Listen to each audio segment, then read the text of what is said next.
Start out with some opening comments. I don't know if remarks would be appropriate because they're not that formal, but obviously want to reflect a little bit before we get to the Q&A portion. Was thinking through moments and thoughts and memories over the past month, and one moment kind of summarized my awareness, my heightened awareness as to the magnitude of what was occurring, not just for us, but for our fans. I think it was the Sunday after Game 2 of the ALCS. I was walking in a park with my dog and my brother after the game before heading to Seattle. Passed by, dozens of Blue Jays caps, sweaters, things you might not see in October. Got to the field where, we throw the ball to Cleo, and adults playing catch, baseball catch, in the middle of the park. There was a mom, as we progressed, pitching to her son. The kid could rake, by the way, good hitter. Then I proceeded to leave the park and walked home and walked by driveways that were normally full of, after seeing it for 10 years, normally full of hockey nets and sticks and pucks, but had signs, Blue Jay parking only, only Blue Jay fans allowed. Porches that had Blue Jay flags flying. And as I, got closer to the house, I turned to my brother and just said, man, I don't think I've been fully aware as to what's going on. We've been flying across country. We've been so absorbed in everything that had happened. And that kind of, crested on Sunday when my inbox started to get inundated and my text messages were filled with hundreds of text messages. Some from people that I've met briefly along the way, over 34 years in MLB, or people I've met, in the 10 years I've lived here. Some from people I've never met before. But the stories were kind of all the same. It was over the past month, over the past season, we've had unbelievable moments and memories and bonds with our families, with our friends. We kept video links open during the games. We shed tears of joy, tears of sadness, but we had unbelievable moments. Grandparents to grandkids, parents to kids, brothers and sisters, friends. We kept phone lines open. We'll never forget, the memories that were made. Please thank the team. Thank everyone for us. And it's unbelievable how uniform they were. And it spoke to the power that when you think about giving your life to working in sports, you do so for the moments that you think you might be able to lift a community. But you never imagine what it could mean to lift a community coast to coast. Not just to raise spirits, but to unite people. Not just to give people a reason to cheer, but to give people a reason to feel better about everything going on in the world right now. And for a period of time, it was an affirmation of every reason you work in sports. And then even better to me is when you read deeper in those emails or listen to the comments walking along the street, it was what people recognized about this team. Because I can tell you, having been involved with winning teams or having friends at work in a variety of sports, fans cheer winning regardless of who's on the field. They like to win. Everybody likes to win. But when you hear everyone uniformly pointing out the same attributes and characteristics and traits that we work so hard as an organization to instill, when they notice how authentically a group of teammates love and care for each other, when they notice how genuinely those players want for the fans to win, like genuinely and deeply want it for our fans to win, when they recognize their toughness. This is a group that it's tough to have your back against the wall. This is a group that almost savored having their backs against the wall. They had to win 4 in a row, the last 4 games of the season, to win a very pivotal East Championship that was meaningful to the stretch run and the postseason run. They had their backs against the wall 0-2 in the ALCS, multiple elimination games, and they always responded. And they noticed that toughness. They noticed that grit, that resilience, that determination, and ultimately what it meant to be a teammate. So it wasn't just that the team won. It was how they won. It wasn't just that they were the players in the field as they accomplished some championships and great things. It was what they stood for as they did it. And ultimately, you could watch them play the game and everything else around the game and know what their identity was as a team and know what our identity was as an organization. And I think each of us throughout the country saw us in them. They saw the things that inspired us, the things that lift us, the reasons to believe, the reasons to feel belonging and a part of something. And as I sought to move forward, my overarching sentiment was one of gratitude. First and foremost for our players and our staff for the unbelievable and exceptional effort they gave throughout the entire season, for the expectations they exceeded. No one expected them to do what they did, and for their belief in each other and for the fans they played for. Secondly, for our fans, they were truly an extra player for us. They lifted us. We felt their support from coast to coast across the country. Third, for the organization, it takes exceptional efforts, not just strong efforts, throughout an entire organization, from people working in anonymity down in Dunedin, rehabbing, to people cleaning the concourse and making sure our systems work in this massive ballpark throughout an entire season, to people selling tickets, to people doing analysis of pitch data, to people rehabbing players. It's an entire organization recognizing that their work is not just meaningful, but essential for us to achieve high levels of success.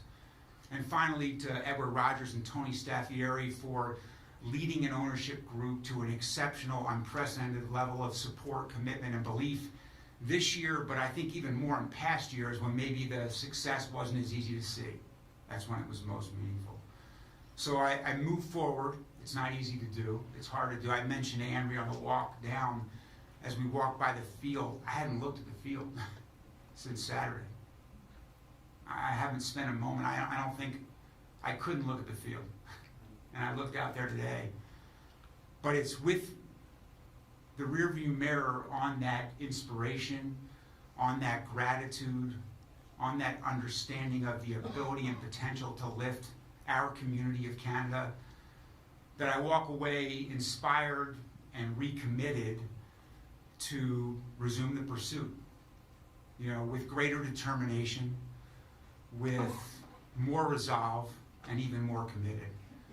So I think that's how I wanted to start today. That's a very genuine set of feelings. They're a little bit raw, a little bit emotional, but I'm incredibly grateful. It's really how I feel today. So with that, we can turn to some questions. Thanks, Mark. Keegan, we'll begin with you.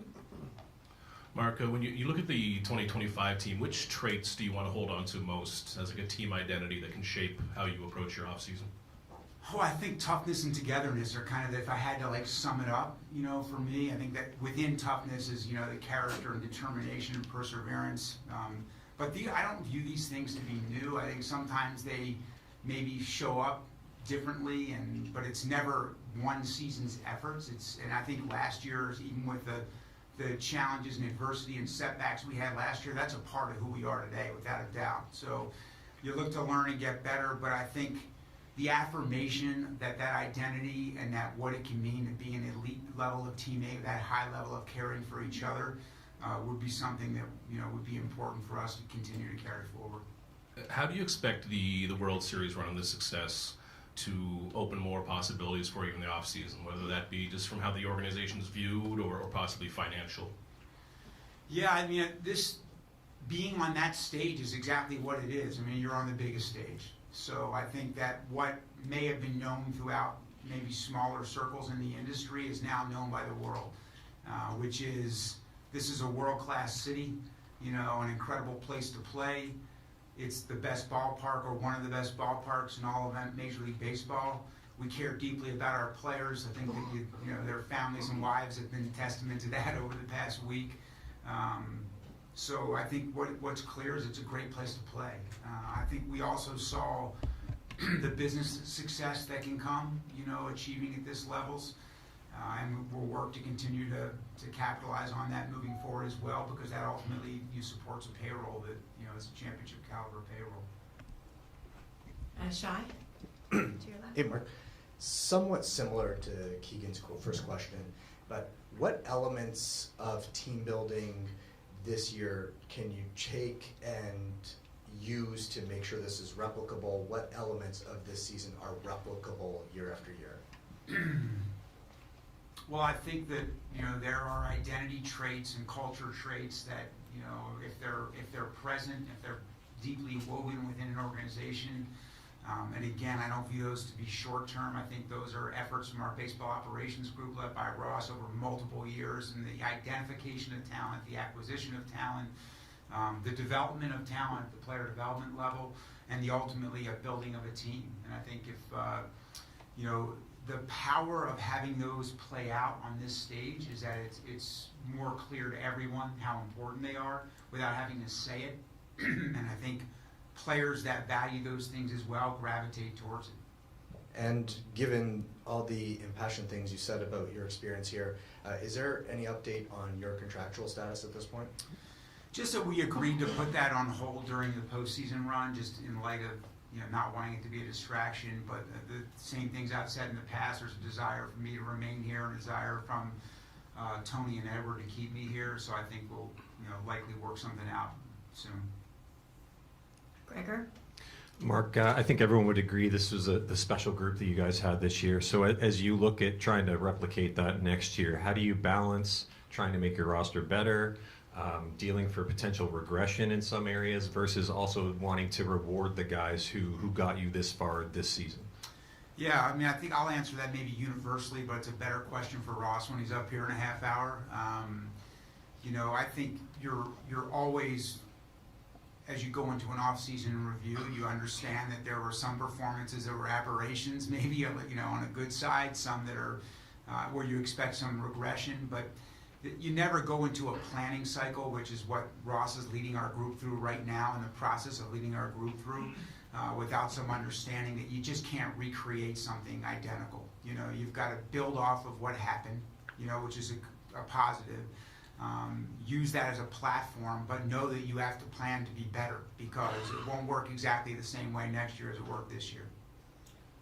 And then almost further to Shai's question as well. I mean, you guys have had a payroll for the last couple of years that was already very high. Do you have the ability to go even higher this offseason because of the deep run you guys went on? Yeah, I mean, I think that's yet to be determined. I think that starts with the work that Ross is leading our group through now, which is kind of understanding what potential roster building looks like and where the alternatives lie. What I think is clear is that we've had an unprecedented level of support, and I don't see that support going backwards at all. Rosie? Mark, how crucial, and I'll ask Ross this as well, but we're talking big money here, so how crucial is it to bring Bo back, if you in fact do think that it's crucial? And then I have a supplementary. Yeah, I think my comments on Bo are more just appreciation for what he's meant here. It's more appropriate for Ross to comment on what he'll mean going forward. As I reflected on his ability and toughness and desire to be on the field in the condition he was in during the postseason, and his ability to still provide some of the most important lift in the World Series, but that was only the explanation point on what's been an unbelievable career here. And the fact that I can remember him at his pre-draft workout, my son shagging fly balls as his dad was throwing BP to him, and our scouting staff, on field 1 in Dunedin, Florida. So I can remember back to him being a high school senior in the pre-draft workout. So it's been he's been a special part of this organization and a special part of us building towards this. And he certainly, makes our team better. So as we go through the off-season planning, I'm sure that'll be factored in. Do you believe in the concept of franchise players, and can you have more than one? That's a good question. I mean, again, speaking globally, yes, there are franchise players. Franchise players contribute in all facets, are leaders, members of the community. There's a bunch of different components to that, and obviously are very talented as well. And I think it, with there's obviously financial realities that come with that, but the possibility for multiple franchise players in a market of this size certainly exists. It always creates challenges elsewhere in building a roster because you start to concentrate payroll on just a couple players. But again, I think those are recommendations that Ross will lead our group through, and ultimately I'll discuss with ownership at the right time. Rob? Mark, many of the platitudes that we're hearing about this team right now are directly related to the vision that you've been talking about for a number of years. Making it a great place to play for families, having players come here to appreciate what the city and the country can offer. And it seems like almost everybody on this team responded to that. How much gratification do you guys take as an organization to sort of see the fruition of that vision?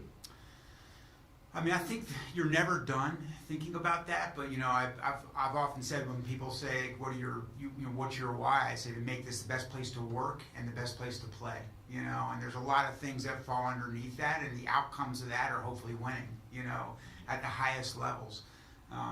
And ultimately, I think I would say this, Rob, whenever your players are kind of saying things organically and naturally that you believe deeply in, the values more than anything, their love and care for each other, their belief in what it means to be tough, their appreciation for our fans, that is gratification. You want to hear the players naturally say those things without being coached to say those things. But yeah, I think that also has power because the industry hears that, and I think that's meaningful to us. You mentioned it, and you certainly sounded a little emotional at the top today. If and when you're able to distance yourself from Game 7, how great was that theater? How good of a ball game was what all of baseball witnessed that day? Yeah, I'm not willing yet to think about it in that light. I think I recognize. I've always kind of, with the position I've had since I was president in Cleveland, I've always kind of said I need to have two hats. One hat's just caring about the game of baseball and Major League Baseball and trying to make that better, and the other is relentlessly caring about the team I work for and trying to get them to win a world championship. And there's a small part of me that knows that for Major League Baseball and for the game of baseball, that series was a good thing.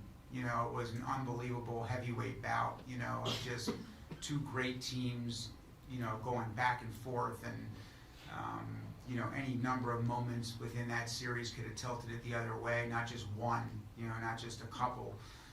So it was incredible. I think when you start to listen and read the comments that, I think we definitely created millions of new baseball fans in Canada, which I'm most interested in.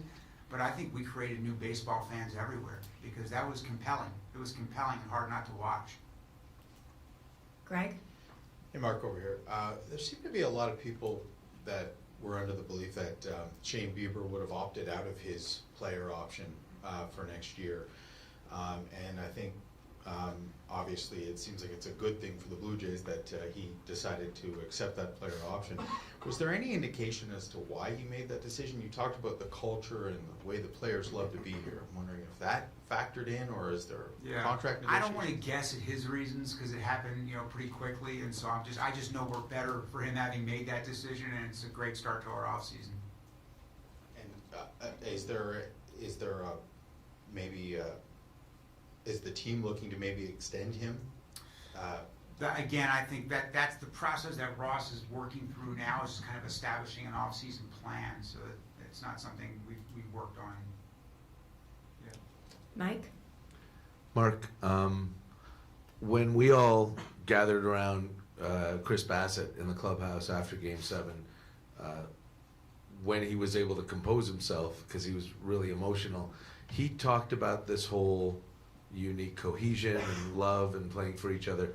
But he said that when he got here, he doesn't know that he was ready for this. He didn't think Bo was ready for this, Vlad was ready for this, all these people.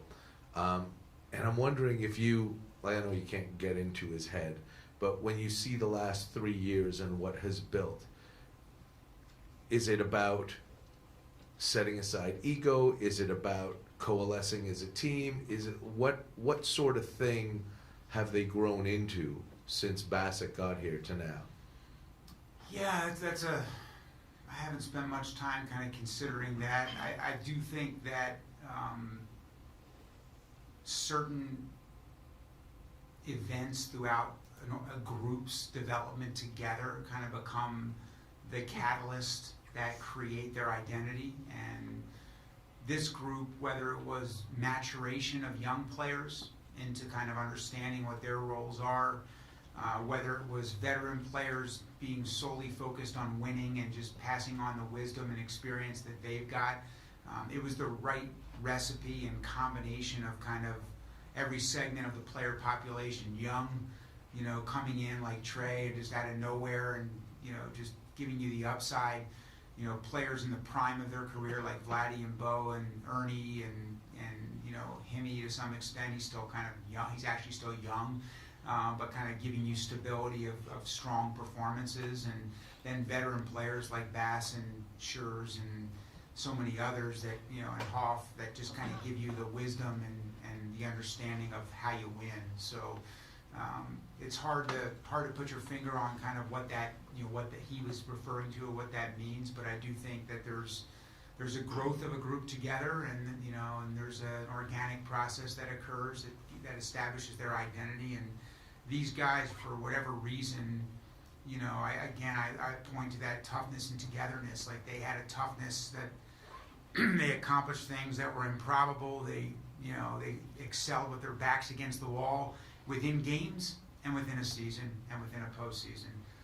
And they did that with just a high level of caring about each other too, and with selfless, no focus on ego or credit or any individual star or player kind of being at the center of it. And on a personal note for you, in your over quarter century in the game, having gotten here to a Game 7 of the World Series and even like beyond the ninth inning of a Game 7 of the World Series, were there things about this that surprised you, that took you aback, that you weren't expecting to either see or feel or experience about a run like this?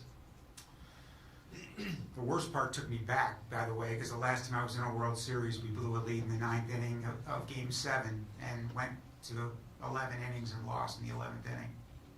That was 1997. That's hard to believe, right? Very different, and I was a farm director, not a president, but very different. I think it's more the things off the field, Mike, that kind of took me back, and that is the opportunity to share it, the opportunity to bring people with you, the opportunity to provide joy for people that care about you, and joy for people that you've never met before. I wasn't thinking about that coming into it, and I wasn't thinking about that, 25 years ago or whatever it was when I went through it. I looked around me and I had, 30 family members and friends from kind of all different aspects of my life, with me, and I made the determination early on that I'm not gonna, shy away from that. I'd prefer to watch the game alone, by the way, but I wanted to share. I wanted the people I care about most to be around me, and that was meaningful. And then as I started to be more open and aware, recognizing the millions of people that we were impacting and lifting, I don't think I'd ever given thought to that. You get so focused on just doing the job that you forget the impact it's having, and then you start listening and hearing, and it was overwhelming to kind of hear, like, my wife passed away this year, and this gave me and my kids an unbelievable, unifying nightly ritual, to hear the sadness of just not having a game to watch tonight, be nice if they didn't end at midnight, but not having a game to watch tonight, So yeah, I think just the power of kind of lifting people and bringing joy to the people that love you most and people you've never met before would be the things that kind of stand out. David? Hey, Mark, Back one. what are your To your thoughts? What are your thoughts on the job John Schneider did down the stretch and in the postseason? And then, as a secondary question to that, do you have any clarity on his contractual status beyond this year? Yeah, the second part's a question for Ross. The first part, Schneid's, I think I said this, in the few times a year I speak, and I think Kits had the exact same comment, which is he keeps getting better. That's a pretty good sign for leaders, right? When they continue to stay open-minded, learn, and get better. He's certainly put himself at the top, among the top group of managers in the game, and led us through some tough moments this year and, was at the helm for some great moments, and he continues to be a factor and make us better, so. And then you mentioned cohesion and toughness of the players. What kind of role did you see Schneid's in contributing to that? I think that's not one person's role, and again, I think we're focused on collective success and not, giving credit to one person. That goes back to scouts, front office executives that help identify players and acquire players. That goes back to a player development staff at every rung of the ladder, from Dunedin to Vancouver to New Hampshire to Buffalo, and every single step of the way. And that goes back to an entire major league coaching staff that kind of helps to mold that team together. Those attributes don't get instantly kind of come together and then, we'll put some magic sprinkle dust on and that happens. That happens over years, throughout either drafting, signing, trading, and then developing players. And then with Ross and our baseball ops group, building a team. Griff? Mark, you extended a qualifying offer to Bo, which is obviously just a placeholder. He's waited this long for free agency. Is there a shoulder shrug in the front office to let him explore and then go after him and negotiate term and dollars? Again, I think we're just starting to kind of put together an off-season plan, and that'll be part of an off-season plan that when Ross is ready, he'll address. There's no shoulder shrug when it comes to players like Bo. Also, the early season signing of Vlad, how much of a positive impact did that have within the clubhouse and around baseball? It's hard for me to say. Certainly was a positive, certainly took away what could be a distraction. So I think that maybe eliminating a negative, maybe more than anything. But I'm sure it also was a positive for Vlad, to not have that distraction as well, to his own performance and to his own peace of mind, and to his ability to lead and impact our players. Could he be a generational player at some point? I feel the same way I felt last year. He has a chance to be a generational player, yeah. Mitch? Mark, we often see the league kind of react to success stories of specific teams and how they kind of try to build in the future. Do you feel like this, from talking to people around the league, could be one of those teams? And if so, what kind of traits do you think the rest of the league will try to replicate from this team? Yes, can you, the first part, Mitch, can you just say again? I'm sorry. Yeah, we often see, like I'm thinking 2015 Royals, Yeah. 2016 Guardians, like teams react, the league reacts Right, to specific yeah. teams. Like our contact, is everybody gonna look at, that's just part of the sports industry in general, right? Like a narrative gets written based upon an outcome, and people try to say, what parts of that can we learn? Good, executives, good organizations are trying to stay ahead of that, always thinking about where the opportunities. By the time they react to it, it's probably too late, because then you're competing with everybody else for the same talent. I'd like to think that some of the things that happen here are not quantifiable. They're not analytical. They have to do with kind of the parts of the game that are still beautiful, because they have to do with makeup, character, chemistry, culture, those kinds of things, which are hard to quantify. The pieces of where that toughness kind of manifests itself in the way we play, the defense, the tough top to bottom lineup. I'm not sure there's secrets there. It just came together with this group, incredibly well. So, again, we've been criticized for the defense, the great defense in the past. This year was a big part of our identity. So I think a lot of different things have to come together. I'd like to think that there'd be some things that would serve as an example for others to kind of build off of, but we can't rest either. As I said earlier, we're gonna have to keep, to Gregor, we're gonna have to keep working to get better and build off of what we happened this year. Ben? Hey Mark, dialing back the clock a while, probably not a lot of people, myself included, would have anticipated a World Series run for you guys. What do you think was missed, if anything, as far as what this team was capable of going into the season? I think probably just putting too much weight into the outcome last year. Not to say that the outcome this year, is something that anyone would have anticipated, but there is some randomness that happens within a season, and we and our baseball ops group did some serious soul searching and made some changes in sought to learn from last year and get better. Those things, I think, made a massive impact and made us better this year. But the group of players, were still good. A lot of the individual performances last year were still indicative that we would be better. So, credit to Ross and our group for not panicking, for not feeling we had to blow it up and start over. They believed in the plan. They believed in the group we had. They made some adjustments, which you always need to do, in both how we use that talent and in some of the surrounding players, and we got better. And, it's always interesting, that difference between wins is never quite as big or enormous of changes as you would think. A bunch of little things can make a big difference. So, it's not, I can't give you an exact answer, but I think that's probably the best answer I can give. We'll go to Nelson. Straight ahead. Hi, Mark. Two of the biggest signings the past offseason were two Venezuelans, or Himi and Tony. Can you talk about Himi's first season and reflect on how he grew? And obviously, Tony's kind of counterpart, which was like a very unfortunate season with a lot of injuries, and how can he impact the future of this team next year? Yeah, I think Himi, what we saw in postseason was him at his absolute best. He impacts the game defensively and on the bases, which we already knew. The upside for him, it's a great floor because he's an elite player on those two facets, no matter what. The upside for him is offensively.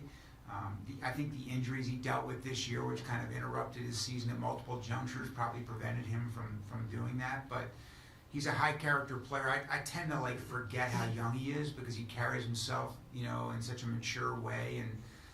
But certainly feel fortunate to have him. He's a big part of that what Ben talked about, and part of that change from this year to last year. And Tony, we just need to get him healthy and back. There's a guy a year removed from 40 homers, and he's also a high character guy and a strong leader, but he has to be on the field to do that. So. We have time for a few more questions. Brandon? Mark, I'm just wondering, on a personal level, how did you deal with Game 7 that night and in the following days? Yeah, hug my daughter and hug my son, I actually, I did a lot of self-talk before the game, philosophically, hey, just on a deeply philosophical level, right? I'm not going to be any more complete of a human being. I'm not any better of a leader or better person if we win, and I'm not any worse if we don't. My life is no more complete or no more incomplete. That's never been about the celebrations for me. It's been about the pursuit. It's been about perpetual improvement and about, lifting people and making this a great place to play and the best we can do for our fans. In that moment, there's a bitterness to know how close you got, because you know what it could have meant to so many other people. So I guess I just attempted to make sure that any bitterness I felt wasn't about me or my ego or my accomplishments or my track record. It was okay to feel it as it pertained to disappointing others, and then to quickly work to turn that disappointment into resolve. I think the only way for me to find kind of comfort and solace was in resuming. So I took a day, and then Monday I was back in here, and it's back to work. We need to get back to work. We're already deep into the off season. So what did you do on Sunday then to maybe, get your mind off? Walked my dog, got outside because I just felt like I hadn't done that. I slept more than I'd slept in a long period of time once I was able to get to sleep, which wasn't easy. Spent some time with my kids before they left and flew back, being around them, centering for me. And then just kind of take some time to do the things I hadn't had time to do, like exercise, read, things that kind of, in the midst of everything we're going through, kind of slip away. Lindsay? Hey, you may say this is a question that Ross will have to answer, but we'll see. There's a report out there that Don Mattingly will not be returning next year, if you can confirm that, and just in general, how you saw him impact this roster in the clubhouse. Yeah, definitely one for Ross beyond me saying that, Donnie, is just a role model of humility, professionalism.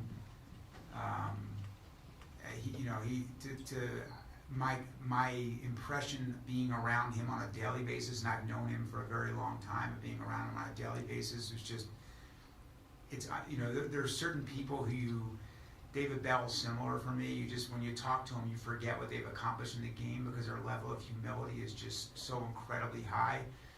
Donnie's one of those guys. I mean, he's a borderline Hall of Fame player, one of the great modern, Yankee players, and he's also managed and done so many other things. His knowledge of the game is so elite, but he never bludgeoned you with any of that. He just was someone looking to help make us better every step of the way. And beyond that, Lindsay, I'll let Ross comment. Our final two questions, Sean and then Shai. You talked a lot, excuse me, you talked a lot about that moment off the top, where it really occurred to you what was going on around here. Do you have an on-field, in-game moment where that same thing happened? I think I don't know if it's the same moment. There are probably a few moments that I will always remember. One will be the second time in my life I heard silence at Yankee Stadium. I kind of gave you that comment earlier, but I felt the same in 2007, but one of the best sounds I'll ever hear in my life, like that. I stick to that, by the way. Just the genuine moment of joy after playing such a good series and knocking them out. They were a good team, man. And then maybe just reflecting on the AL championship and the fact that we were down 2-0, we faced elimination games twice and came back and won that series. I think that was kind of a snapshot of our season. That series was a snapshot of our season. And that Yankee team and that Mariner team both were great baseball teams. Obviously the Dodgers were as well. Didn't get any easier, and that's what postseason should be. But we didn't have an easy path to get to the World Series. We had to beat two really, really good teams, and just throughout that time, what I think shown was just who we are. What made this team and this season possible was on display, and it's how we won those series. And we'll wrap things up with Shai. Mark, at the end of spring training, when we talked, you had described this season, because of where things were from a contractual standpoint, control on players, things of that nature, this season as an inflection point for the organization. The end of it, Vladdy's obviously extended longer term, you've had this run. Where is this franchise right now in terms of a window moving forward? It's hard for me to characterize that. I think I need a little more time. I need to probably see what, our strategy for the off season moving forward, but we're certainly in a better position. We had a good year, another good year, back-to-back player development wise. We really made some progress in the system. Obviously, reaped the benefits of a draft far faster than we ever imagined. We reaped the benefits of a draft, and had the biggest stage possible to showcase, our city, our ballpark, our organization, our team, to the entire baseball world. So those things will all be building blocks for us moving forward. And just from a bigger picture baseball perspective, with the end of the CBA coming up a year from now, certainly some things floated by the commissioner in terms of different economic structures as a possibility for the future. Any potential impact of what down the road could look like on how you guys may operate this season to not be stuck in a bad place for a potentially different economic baseball world? Yeah, we'll continue to plan with the system in place, because that's the only certainty we've got. I'm obviously privy to all those conversations, and at some point, if we move past conjecture into certainty, we'll adjust to the system that it changes to if that happens. Thanks, Mark, and thanks everyone for joining us. We'll be back at 2 o'clock with Ross Atkins.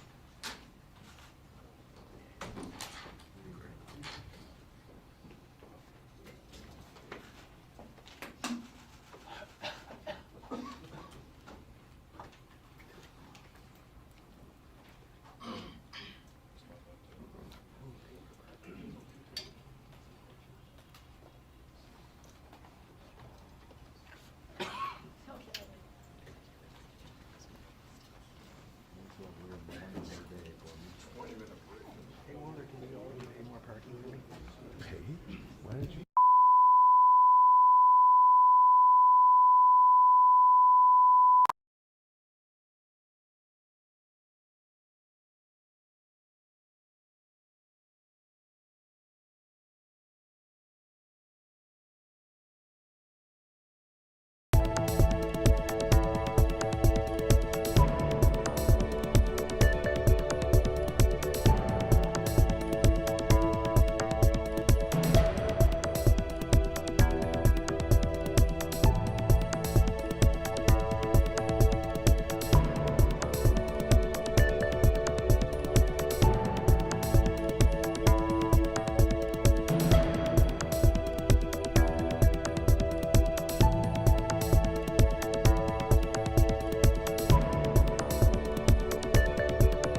That might have been back when I was pretending to like oysters or something too. I've gone down a lot of first paths.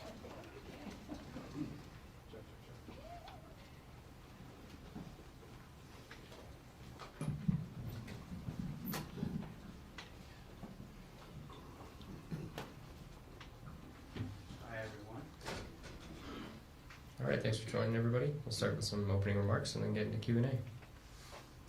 Yeah, just briefly on thinking about the ending of our season, and as I think about the entirety of it as well, certainly wasn't the last out that we had envisioned, but a lot leading up to it was what we had envisioned, and the work that happened behind the scenes, the effort on the field, the performance of the team coming together that I believe the fans connected with was what we had envisioned. And so much credit to the staff and the players who worked so hard towards that cohesion that turned into a style of play that turned into wins. Was very exciting to see, and seemingly connected with our fan base in a way that was powerful and something that we really appreciate. That support from the fan base was incredible. We talk about it all the time as we travel and see the impact of this nation impacting the Toronto Blue Jays, but to see it in a very deep playoff run was remarkable and something that we are very grateful for. All right, we'll get into Q&A. We'll start here with Ben. Hey Ross, as the season wore on, or as the postseason wore on, Schneider sometimes mentioned once you guys, hear what George was playing through, you'll really, raise some eyebrows. Now that the season is over, are you able to share some insight into what George was playing through? I mean, I think you guys had the bulk of it. I mean, that was significant. You could see him grimacing through that, and I don't know how he does it. I really don't. It goes back to our first year with him when he had an oblique, and it was clear in the MRI we could see something, but his physical exam wasn't presenting in a way that suggested he was injured, and I think it just speaks to his strength and toughness. So was it an oblique tear? No, it was not a tear. There was, as it was reported, there was significant inflammation. The MRI wasn't showing an injury. Everything, it's about the total presentation and how they present in a physical exam, and then what the MRI reads. But his toughness he was able to overcome it. Go ahead, Keeks. Ross, coming off the success this year in the postseason, in which ways do you expect that to benefit you this winter, whether it be with perception of this team or financial? You're speaking of financial, meaning support? Supports, or how the team's viewed around the league, how you think that this run can help you in the offseason? Yeah, I mean, it's such an interesting thing. There's always been, since the day that I got here, that I don't want to position something too strongly, but suggestions around the difficulty of getting free agents to come here, and I think the industry, the league, the players know how attractive Toronto is, how attractive this nation is, and how attractive the organization is to play for. So it just always depends on the individual. There are players that don't want to play in California. There are players that don't want to play in Florida. There are players that want to be in an Arizona spring training. There's players that are much more attracted to Toronto. So we feel that every year we try to get better, and as we improve, we hope to become more attractive. And then before we get to the roster stuff, could you update us on John Schneider and if there's been a change in his contract going forward? Yeah, we have picked up the option. That was picked up previously, and he and I are talking about the potential of that being longer. I mean, Schneid's has been unbelievable. He is a clear leader in this organization, really, really good at his job, and very proud to be working with him. Ross, you obviously had a special group this year, and you could probably go down and point a list of like 10, 15 players who kind of had career years. How do you go about balancing trying to improve your roster maybe accounting for some regression in certain areas versus also trying to reward the guys who kind of got you to this point this season? Well, there's a process in place for that, depending on where guys are in their career, and we will certainly be respectful of how we reward that. And as it relates to repeating it, it's what I said at the start, very proud of the work that behind the scenes that goes into putting guys into positions to be as successful as they can be, and a lot of credit to John Schneider and their staff to allowing individuals as a group to realize potential that is very special. And I do think that cohesiveness allowed for a style of play that allowed for that team approach to benefit individuals. And we feel that that's something that's sustainable, not easy to do, and it's something that you're constantly managing. And it's not just as simple as, we know we have to also acquire talent again and acquire different players to come into the fold. And then with Bieber, I'm sure you guys were very happy to hear the news that he accepted the player option, is coming back. That appears to only leave you with one spot left in the starting rotation. You've got some pending free agents with Bassett and Scherzer. You've got Eric Lauer under control. How do you look at that final spot in the rotation when they're kind of like you're balancing maybe looking elsewhere, but also looking at the guys that were already here and there's only so many spots? It's a very well thought out question that you gave some time to, and we're doing the same right now. We have been working on that for some time, and we'll continue to do it, and I'd rather answer that for you after we've completed that work. But do feel good about the free agent market and the starting pitching area relative to most years. It's a little bit better seemingly, and we'll get to work on the trade front as well. Have started that somewhat, but we'll have a little bit better answer for you in the coming weeks. Go ahead, Dave.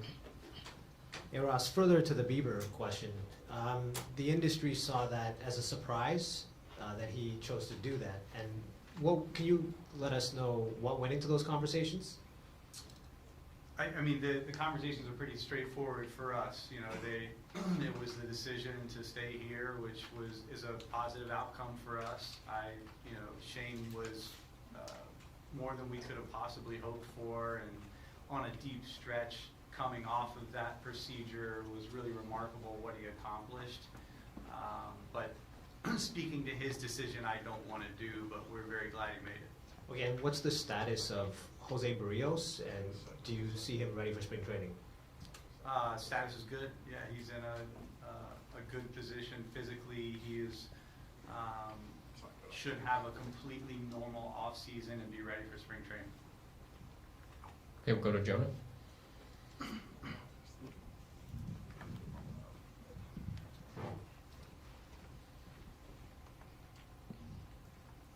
Ross, I'm just curious what the last few days have been like for you emotionally. Are you still grieving like many Blue Jays fans are, or have you been able to turn the page relatively quickly?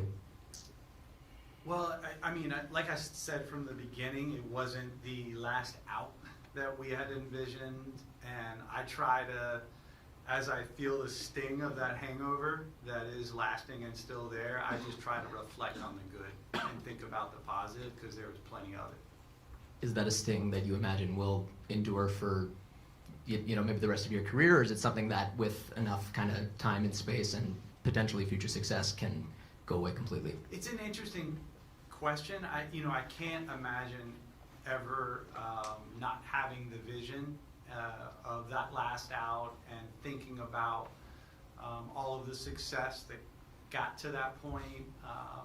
I think those are pretty cemented into my, just as I reflect on my career, probably will be pretty strongly cemented in there, but just with so much positivity and pride around it. Go to Garth. Ross, has there been any ongoing discussion with Bieber about a multi-year deal? Because if not, then when's the last time somebody took less than market value to stay here? Well, not going to talk about ongoing negotiations or discussions around that. And the last time someone takes below market, I mean, I don't have a catalog of them, but they happen. You know, it happens. Players like playing here, and happens across the industry where you know, a perceived market value and what a player takes. It's just a complicated decision. This organization values run prevention more than most organizations. That being said, you seem to have a better defense with Jimenez at short and Bo at second. Does that come into any look ahead to discussions with Bo? We'll see. I mean, I think the great thing about our current alignment is we have flexibility beyond how it impacts Bo or how it impacts Hemi. We have multiple players that can play multiple positions, and that's a good starting point. One last, just do you think that this World Series and the viewership and the impact in Pacific Rim and Asia is going to help you recruit over there? That's hard to say. I think it's an attractive destination for the Pac Rim, and just happens to be 6 hours further. And I think that's maybe not quite as heavily populated as the west coast of the United States. So, but I don't think it's going to hurt. Go ahead, Shai. Hey, Ross. As the playoffs were playing out, and you guys were obviously the focus of the baseball world, what are you hoping other players noticed about your club, your organization during that time? What do you hope what their takeaways from what they saw were? The cohesiveness, really, and that starts with Schneid's and his leadership, and then our key players. So some of them have been here for a long time, and some have come and gone that have had an impact on that. And I feel strongly that impact goes all the way back to players before I was here, and that impacted Jose and Josh Donaldson, who then impacted Bo and Vladdy, and then Marcus Simeon and Matt Chapman coming into the fold, impacting them, and Ryu, and then Springer, now Gossman, and now the team that we have. So hopefully that just continues to happen, that we're learning from one another and getting better every day, and that long-winded answer getting longer, but that cohesiveness and the collective effort for players to play for one another is unique, and I feel something that our team saw the power of being here, and hopefully others appreciate it. And previous off seasons, the areas of opportunity in the roster were pretty clear. You mentioned a little bit in different answers here about some of the flexibilities you have. Like, where do you see the clear needs, areas of opportunity, areas to address, places where this roster can get better specifically? Yeah, I mean, still all the things that I said to Gregor. So, the Shane Bieber's decision helps get us off into started in an area where we do have several subtractions. Go to Mitch. Hey Ross, I'm just wondering, is there any players who will need off-season procedures? Who will need off-season procedures? Yes, no, not as we sit here today. And do you expect, we've heard about Donnie, but do you expect any changes on the coaching staff at all?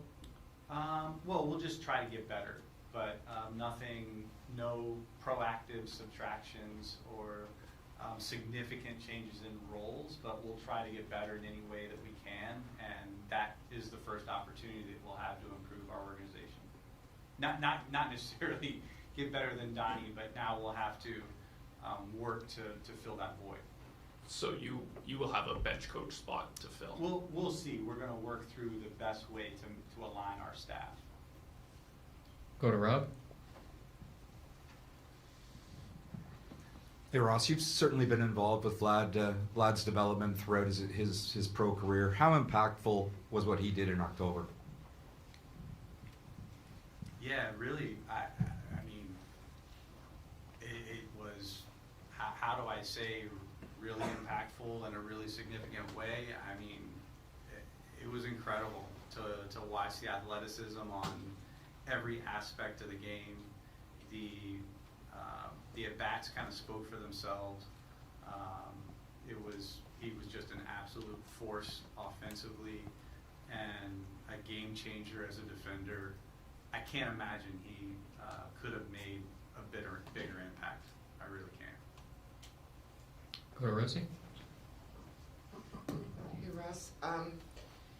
Once you catch your breath, what do you consider job one that you have to apply your mind to, and mind to as well? And would that, I'll answer the question for you, would that possibly be Bo? And he has mentioned on several occasions that he's never been approached throughout the season by you guys to just open discussions, and I was wondering, I mean, it probably worked out the best for him, but why was that? The Bo has already had a massive impact on this organization and our ability to win baseball games and on the fan base. Really incredible, his performance, to think about what he accomplished in the playoffs on, don't want to exaggerate, but certainly not at 100%, and not having full strength, not being at 100% of agility and mobility, and to still have that level of impact offensively and to make the plays he made defensively speaks to the competitor and the athlete that he is, and not just the competitor and athlete, but also when the lights were brighter, how that influenced and impacted him and how well he navigated that. So he's been important. We will be in his market, and as it speaks to the timing of the negotiation or lack thereof, really is coming from our respect from his right to get to free agency and having pretty much already earned that. Back to Mike. Hey Ross, you've mentioned the free agent market and trade market coming up this off season. I was wondering philosophically what your thoughts are about running it back. I mean, we had so many players in there say they would love to play with this group forever, and they, change is inevitable, but major change isn't necessarily inevitable. We all remember the 92 and 93 Jays had like 12 different players, team to team. What are your thoughts about bringing most of the same group back, seeing what happens? Yeah, I mean, it's you open to that as an outcome. You have to constantly be thinking about getting better, and that is one way to think about carrying on what has already occurred and improving upon what was good. But you just have to be open to other ways to doing it. But philosophically, I mean, do you think it can work to run it back, or do you think there needs to be change to improve? Yeah, I mean, I wouldn't put myself in a box to say that there has to be change to improve. I believe in human beings. I believe in the power of development, improvement, and the power of cohesion. And just a couple of questions for clarity from what you said. With the coaching staff, is everyone invited back at this point? Yes. And Lauer, at least when I spoke to him, seemed to be confused about his status and service time and whatever. Is he still absolutely under control for you? Yeah, he has another year under contract with the Blue Jays. Take our last one here from Gregor. Ross, we asked Mark about a contract extension for him. We've asked you about a potential contract for Schneider. Correct me if I'm wrong, I think you have 1 year left on your deal. Have you had any talks about an extension for yourself with Mark? And if not, do you plan on them opening that dialogue with you in the near future? I'm not going to talk about my contract. Great place to work, incredible people to work for, incredible experience. I have nothing but positive things to say about this market, this city, country, and organization. I could not be more grateful. And then looking at next year's roster, is Jeff Hoffman your closer for next year, or is that an area you guys could look to address this offseason? The great thing about Jeff is he's not married to that. He is, me talking about that cohesion and that team approach, he epitomizes it. I think he would be open to anything that makes us better. All right. Thank you, everybody. All right, thanks everyone.